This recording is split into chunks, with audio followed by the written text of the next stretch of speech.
Y yo les voy a hablar hoy de un tema que está en todos lados. La verdad es que esto de los derechos humanos está pues en la política y está toda la gente que se dedica un poco a los medios de comunicación y quien busca ostentar un cargo público habla del tema. Sin embargo, a veces nos ponemos a pensar, bueno, ¿y eso de los derechos humanos qué es? ¿Para qué sirve? Yo como ciudadana o ciudadano de a pie, ¿qué importa saber qué son los derechos humanos? Sí, están allá en las leyes, están en las normas, hay tratados internacionales que hablan de la materia y el día de hoy no vamos a hablar de eso porque la verdad es que es un poco aburrido. Y si no nos dedicamos a una cuestión política, pues tampoco es tan importante. Sin embargo, los derechos humanos podrían ser un estilo de vida. Un estilo de vida que nos llevaría a tener un mejor mundo. Algo que se llama paz, por ahí lo han escuchado. La paz es esta cosa que pasa en nuestros cuerpos, que pasa en los cuerpos de los demás, que nos lleva a un estado de armonía. Y hoy les voy a contar un poco cómo es que yo me empecé a dedicar a los derechos humanos. Estaba saliendo de la licenciatura y no sabía qué hacer con mi vida. La verdad es que tampoco me ha gustado mucho estar frente a un escritorio, siguiéndole los métodos a un jefe que tal vez me va a decir lo que tenga que hacer. Siempre he tenido problemas de autoridad. Entonces decidí que tenía que hacer algo con mi vida y que no tenía que tener un jefe. Lo que hice fue emprender junto con más compañeras y compañeros, pues una empresa. Pero también dije, bueno, no quiero una empresa como cualquiera que está en la Canaco, por ejemplo, sino más bien una empresa que pueda tener un contenido social. Y entonces me di cuenta que, aparte, soy homosexual. Una vez que salí de la licenciatura, salí del closet, como le decimos. Y este hecho me llevó a tener varios conflictos en mi vida. Porque en mi casa no son católicos. Ustedes saben que los católicos no aceptan a las personas homosexuales. Pero ¿qué creen? Yo vivía en una familia testigo de Jehová. Si los católicos son duros con ese tema, los testigos de Jehová son horriblemente avasalladores. Y entonces, cuando estaba en ese conflicto, empecé a darme cuenta que tenía que hacer algo en San Luis Potosí. Había muchas cosas que pasaban alrededor del mundo, en la Ciudad de México, pero acá todavía estábamos en pañales. Lo seguimos estando, pero creo que cada vez menos. Y entonces decidí que tenía que prepararme primero y después hacer cosas para poder modificar eso que estaba pasando aquí. Hace 5 años, no sé si ustedes lo recuerden, pero era muy complicado que pudiéramos ver a una persona con otra del mismo sexo caminando por la calle.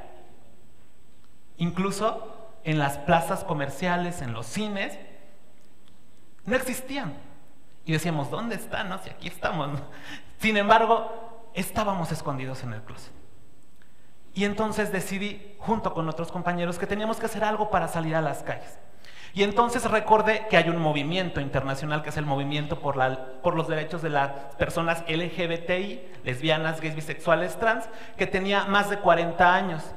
En Estados Unidos surge en los 60, después de una revuelta en un suburbio de Nueva York, que se le conoció como la revuelta de Stonewall, donde un grupo de compas estaban en un bar, pues echándose unas chelas, de repente llega la policía, los hacen una redada, los cargan, como les decimos, y algunos logran escapar. Ese día salen a las calles por primera vez a protestar porque había sido una detención arbitraria, solamente por el hecho de ser homosexuales. Pasaron los años y entonces las personas que estaban en ese movimiento empezaron a buscar acceder a los derechos civiles y políticos, es decir, a poder casarse, a poder formar una familia. Pero pasa algo que no nos esperábamos. En los 80, si ustedes se acuerdan, surge la era del SIDA. Empieza en Nueva York de manera significativa y simbólica y el 30% de la población de hombres homosexuales se empezó a morir. Y entonces el movimiento tuvo que decidir entre continuar con la lucha de sus derechos civiles y políticos o lograr que no se murieran sus compañeros. Y entonces duramos 20 años logrando encontrar la cura, o por lo menos algo que detuviera la infección. Y lo logramos. En el 2000 se logra el acceso universal. Hoy sabemos que el SIDA no es una infección mortal. El VIH tiene un proceso que puede ser crónico degenerativo, sí, pero si lo controlamos con un medicamento, vamos a vivir como cualquier otra persona. Sabemos que no es exclusivo de homosexuales, cualquier persona podemos tenerlo. Y entonces con estas dos cosas yo dije, acá en San Luis tenemos que hacer algo, porque seguían personas transmitiéndose de VIH y SIDA y además había que luchar por los derechos civiles y políticos. Y hace 6 años surge lo que conocemos hoy como diversificadores sociales, que es un grupo de personas que nos dedicamos a trabajar por los derechos LGBT. Y entonces empezamos a una lucha, ¿no? Salimos a las calles, hacemos una marcha, protestamos frente al Congreso, frente al Palacio. Hay que entender que eso es importante. Sin embargo, la lucha no queda ahí. Tampoco íbamos a hacer lo que hicieron hace 100 años en la Revolución o hace 200 en la Independencia. No nos levantaremos en armas buscando que cambie el sistema. Si eso lo queremos hacer, pues vámonos a las calles. Si queremos que haya un cambio dentro de la estructura de la institución, tenemos que hacerlo con los mecanismos que existen. Y los mecanismos actuales son los derechos humanos. Los derechos humanos se han incorporado a partir de luchas. Yo creo que ustedes también sabían que en los 50 las mujeres ni siquiera podían estar aquí. Me da mucho gusto que hay muchas mujeres, pero ¿qué creen, chicas? Hace 50 años ustedes ni siquiera tendrían derecho de estar aquí. Tendrían que estar en sus casas lavando, limpiando y haciendo la comida. Y no podían ir a la escuela. Y gracias a que algunas mujeres decidieron salir a las calles a protestar, pero después no se quedaron ahí, sino buscaron gestionar con las instituciones de gobierno, con la gente que estaba en el poder, demandas, se logró que hoy en día las mujeres puedan acceder a cargos públicos y que puedan estar en la vida política y pública de los estados. Y es lo que estamos buscando en este momento. Algunas cifras que les podría dar es que, por ejemplo, la segunda causa de deserción escolar es el acoso por homofobia. Es decir, la gente se va de la escuela porque no soporta más que le diga, discúlpenme, me voy a tomar una licencia para decir joto, maricón, puto, puñal. Y están presentes todo el tiempo. Yo las escuché toda mi infancia, toda mi adolescencia. Y tenía que hacer algo para que ya no pasara. Porque, ¿qué creen? Somos personas. Ven, no, si me les acerco no les voy a hacer, no les voy a pegar nada, ni vamos a tener aquí un arco iris brillando por todos lados. No, en realidad lo único que va a pasar es que se van a dar cuenta que comemos, dormimos y a veces también nos enojamos. Y con esa premisa les digo que entonces decidí que teníamos que hacer algo. Y ya para no hacerles el cuento largo, les diré que empezamos a gestionar la forma en la que podríamos incorporar una serie de acciones para lograr cambios significativos. Y esos cambios significativos se lograron a partir de que decidimos empezar a gestionar con las autoridades. En 2010 el matrimonio se aprobó en la Ciudad de México, pero en el resto del país no, y seguimos luchando por eso. Pero ¿qué creen? Que también seguimos luchando porque haya posibilidad de que las personas trans, que son aquellas que no tienen una correspondencia de su cuerpo con su mente, puedan acceder a una identificación legal conforme les corresponde. Y entonces tenemos que trabajar para que haya legislación, tenemos que trabajar en incidencia política sobre este tema. Y pasa que nos topamos con una pared, la pared de la resistencia por parte del status quo. Las personas no estamos acostumbradas a los cambios. Siempre le tenemos miedo a hacer algo nuevo. Y piensen, ustedes regularmente esperan levantarse del mismo lado de la cama, ¿no? Abren los ojos en la mañana y quieren ver lo mismo. O más bien están acostumbrados a que así sea.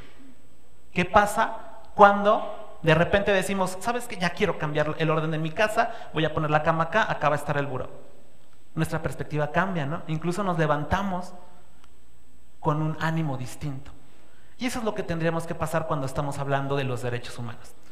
Yo les dije que esta plática hablaría de los derechos humanos y no les he hablado de legislación y estas cosas. Pero ¿qué creen? Que los derechos humanos tienen que ver con eso. Tienen que ver con la forma en la que las personas ejercemos una libertad. Todas las personas aquí nacemos libres e iguales. Sin embargo, hay condiciones que nos empiezan a ser distintas. Si eres hombre, si eres blanco, si eres burgués, o sea, si tienes dinero, si eres heterosexual y si vives en algún lugar donde haya civilización, por así decirlo. Y entonces estas cosas que se van interseccionando nos van generando condiciones de desigualdad. Y esta desigualdad se traduce en discriminación. Y entonces es la bandera que tenemos que llevar. Los derechos humanos buscan que haya igualdad, que no haya discriminación, que nos veamos las personas por lo que somos, seres humanos. Si hoy salimos a la calle y encontramos a gente que es distinta, lo que tenemos que hacer, si es que nos interesa aparte, es preguntarle cómo te sientes, qué quieres, cómo te ves, qué eres. Si empezamos a hacer juicios de valor propios, vamos a empezar a generar situaciones que pueden ser discriminación y que después se pueden traducir en limitar esa libertad que tenemos. Después pasan situaciones como las que les conté al principio, ¿no? Porque no solamente tiene que ver con LGBT. Cuando tenemos una lucha, tenemos que tomarlas todas, porque también están los derechos de los animales, nuestros perrijos, nuestras perrijas, ¿no? Están los derechos de las personas afrodescendientes, están los derechos de las personas indígenas, están los derechos de las personas con discapacidad. Este espacio es un espacio incluyente y quisiéramos que todos los espacios allá afuera así lo sean. Espacios donde no quepan distinciones, donde las personas empecemos a vernos sin caretas, sin máscaras, sin ropa que nos está diciendo qué tenemos que hacer. Los derechos humanos son un estilo de vida porque en cuanto los incorporamos, en cuanto nos atraviesan el cuerpo, vamos a empezar las cosas de manera distinta. Vamos a ver que el conflicto no es la mejor manera de solucionar un problema. La violencia no es la solución. Y vamos a ver mecanismos que pueden ser alternativos o pueden ser la solución para que la paz esté presente. Y eso es lo que queremos, ¿no? Hoy yo me siento angustiado al salir a la calle. No quiero caminar por mi centro. ¿Por qué? Porque me da miedo. Yo hoy no quiero ver pasar una patrulla porque sé que algo está pasando. Hace 5 años tampoco pasaba eso. Hoy les quiero dejar la reflexión de que los derechos humanos como estilo de vida nos ayudan a cambiar ese chip. Y entonces empezaremos a ver que la salud, que la educación, que el trabajo, que la vivienda, que el agua, que la vida son importantes. Y que dependiendo de cómo es que ejerzamos esa libertad, de eso que les dije, estamos o no significando un ejercicio de una libertad. Y tenemos que pensar que esa libertad que estamos ejerciendo no trastoque las de las demás personas. Porque yo puedo hacer lo que yo quiera, conmigo, con mi cuerpo. Pero no tengo el derecho ni la libertad de hacer lo mismo con las personas que están allá. ¿Por qué? Porque son como yo, en derechos. ¿Y saben qué es lo rico? Y esta frase a mí me encanta, es que lo natural dentro de la humanidad es la diversidad. Las personas somos diversas. ¿Y qué creen? No somos naturales. Lo natural sería que no trajéramos ropa. Lo natural sería que no fuéramos al baño en un retrete y le bajáramos y se fuera el agua. Eso no es natural. Eso es una invención humana. Lo natural no sería tomarnos hoy un refresco de cola. Eso no es natural. Entonces, dejemos de pensar en esa nimiedad de lo que es natural y lo que no, porque lo natural en la humanidad, repito, es la diversidad. Muchas gracias.